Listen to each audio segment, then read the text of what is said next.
নির্বাচন কমিশনের ওয়েবসাইট থেকে সরিয়ে ফেলা হয়েছে নৌকা প্রতীক। ১৬ জুলাই বুধবার সকালে ইসির ওয়েবসাইটে দেখা যায় আওয়ামী লীগ নামের পাশে প্রতীক হিসেবে নৌকা নেই।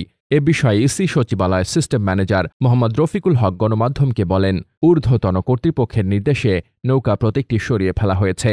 এর আগে মঙ্গলবার ফেসবুকের ভেরিফাইড পেজে দেওয়া এক পোস্টে কার্যক্রম নিষিদ্ধ থাকা আওয়ামী লীগের প্রতীক নৌকাকে কেন আবার শিডিউলভুক্ত করার উদ্যোগ নেওয়া হয়েছে। নির্বাচন কমিশনের কাছে এমন প্রশ্ন তোলেন স্থানীয় সরকার উপদেষ্টা আসিফ মাহমুদ সজীব ভূঁইয়া।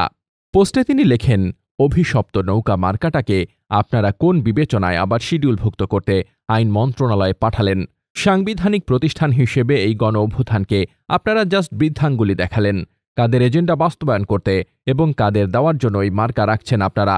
পরাজিতদের স্বপ্নের রিফাইন্ড আওয়ামী লীগকে তাদের মার্কা ফিরিয়ে দিতে চান? বাংলাদেশের একজন নাগরিক হিসেবে নির্বাচন কমিশনের প্রতি প্রশ্ন রইল। প্রসঙ্গত, ছাত্র জনতার অভ্যুত্থানে গত বছর ৫ আগস্ট আওয়ামী লীগ সরকারের পতন হয়।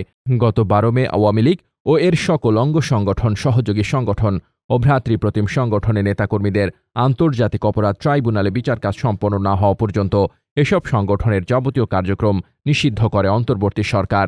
একই সঙ্গে রাজনৈতিক দল হিসেবে আওয়ামী লীগের নিবন্ধন স্থগিত করে নির্বাচন কমিশন। Desk report, বার্তাবাজার।